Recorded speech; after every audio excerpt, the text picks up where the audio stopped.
Today on the newscast, U.S. forces are almost out of Afghanistan and jihadi forces on the ground are trying to send them off with rockets and bombs. Get all the breaking details next.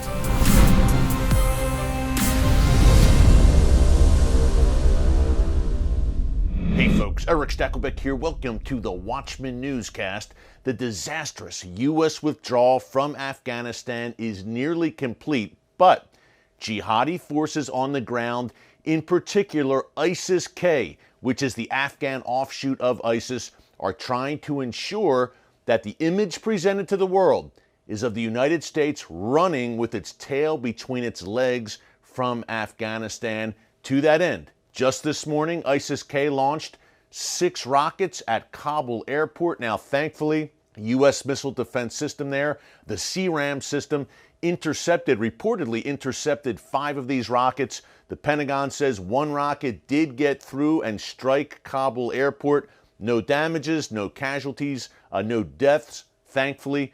But the rocket barrage is one thing. And then yesterday, a U.S. drone eliminated a convoy or a vehicle packed with explosives that was headed towards Kabul airport for a potential suicide attack. Of course, all of this comes on the heels of last Thursday's deadly double suicide bombing. 13 U.S. service members killed. Well, I think 150 Afghans at this point killed. Just a horrific terror attack, again, carried out by ISIS-K, that ISIS offshoot in Afghanistan.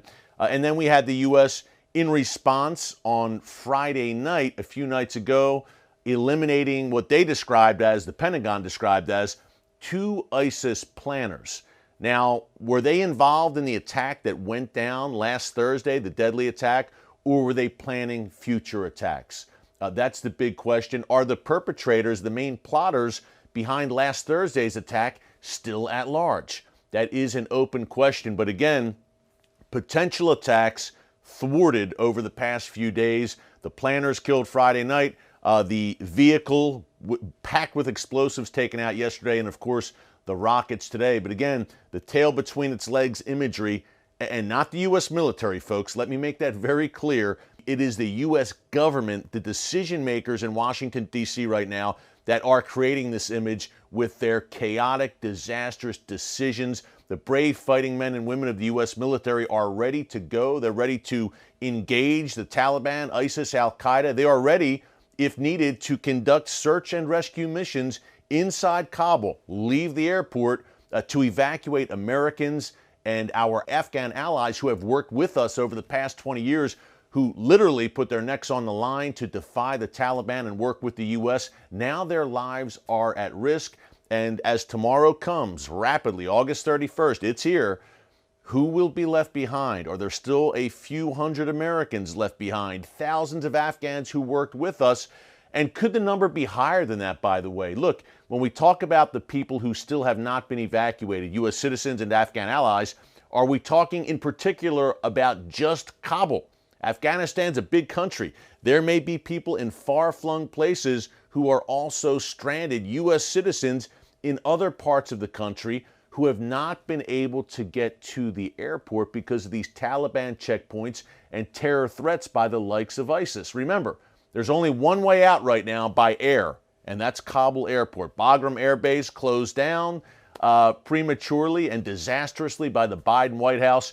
There will be a lot of recriminations and explaining to do, to say the least, once this withdrawal is complete tomorrow. But folks, it could only be the beginning in many respects. Again, if U.S. citizens are left behind, and it looks like that certainly will be the case, we could have a really nasty situation as jihadi groups roam the streets, literally looking for U.S. citizens to take hostage. God forbid that happens, but it is a very real possibility. We have to be serious about this. One last thing on that note before we go to General Jerry Boykin, my good friend, with some really important insights.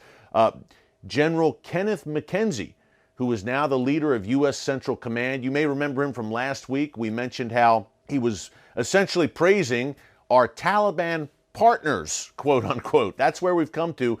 20 years after 9/11, the Taliban is now securing the perimeter of Kabul airport. And in the words of General McKenzie of Central Command, we are working with the Taliban and informing them how they can best protect us.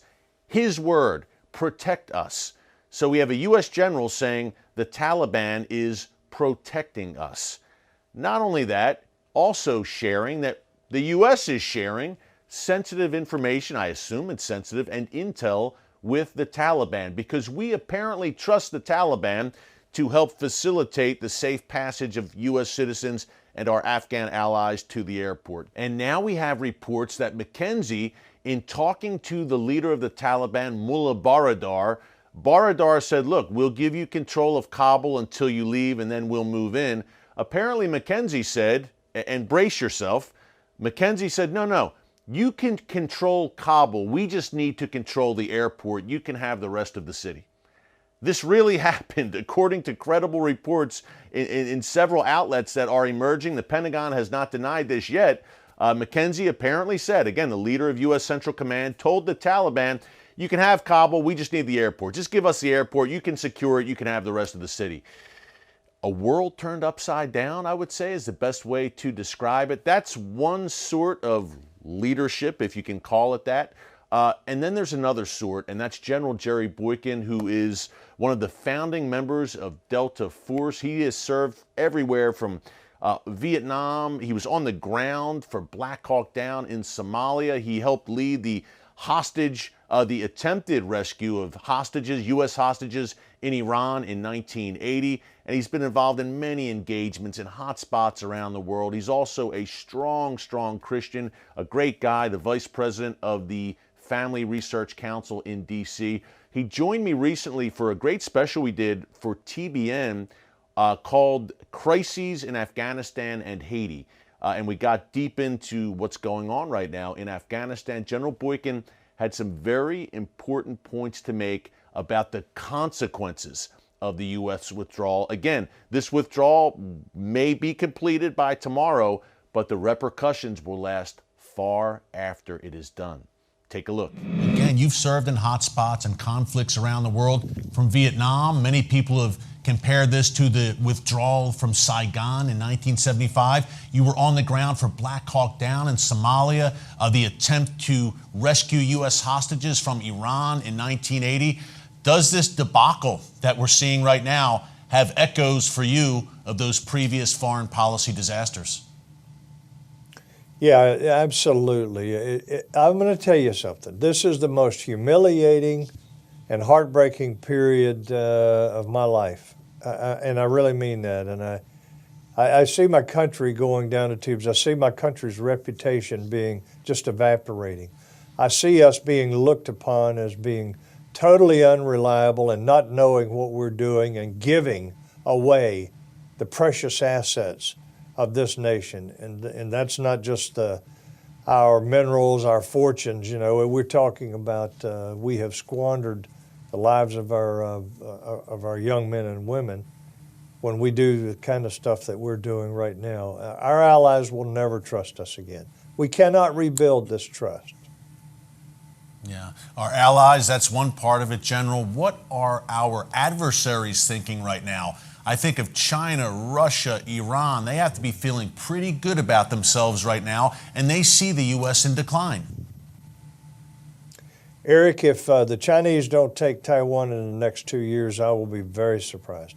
They see this as a moment of vulnerability for the United States. They see us as being weak. They see our leadership as being totally incompetent, and they will exploit this. Listen, this is a window of opportunity for them that they have never seen when America is as weak as we are right now in terms of our foreign policy, in terms of our ability to do things like what we're trying to do in Afghanistan. They will exploit this vulnerability, and I wouldn't be surprised to see the Russians take both the Ukraine as well as Belarus. This is their second and third and fourth order effects of our weakness, our feckless foreign policy right now. And I think you're going to see the Chinese and the Russians especially exploiting this. Thanks again to General Jerry Boykin for joining us. If you want to catch the entire interview and that full Afghanistan special that we did for TBN, just go to videos right here on our Watchman YouTube channel. I believe it is also under our U.S. News category. August 20th was the date it was posted. I encourage you to check it out. General Boykin had some very important insights about the situation we are in right now and what comes next. Hey, one more thing before we go today. Obviously, we have been talking about some very heavy subject matter when it comes to Afghanistan. But when we talk about Israel, that brings a smile to my face. And right now, it's difficult to get to Israel because of COVID restrictions and quarantines. But what if you can bring Israel to your home? And these Artza boxes are the perfect way to do it. You've seen me talk about them here on the show in previous newscasts. I don't endorse many products, folks, so you know if I do, I like it and I believe in it. Artza is the unique gift box coming straight from the Holy Land to your doorstep, featuring products made in Israel by Israeli small businesses. Doesn't get much better than that. Authentic stuff, and you are blessing Israel by blessing Israeli small businesses, blessing the Israeli economy. The discount code is Watchman18. Go to artzabox.com and use it for your 18% discount off an Artza box. Hey, thanks so much for joining us here today on the Watchman Newscast. Keep the situation in Afghanistan in your prayers.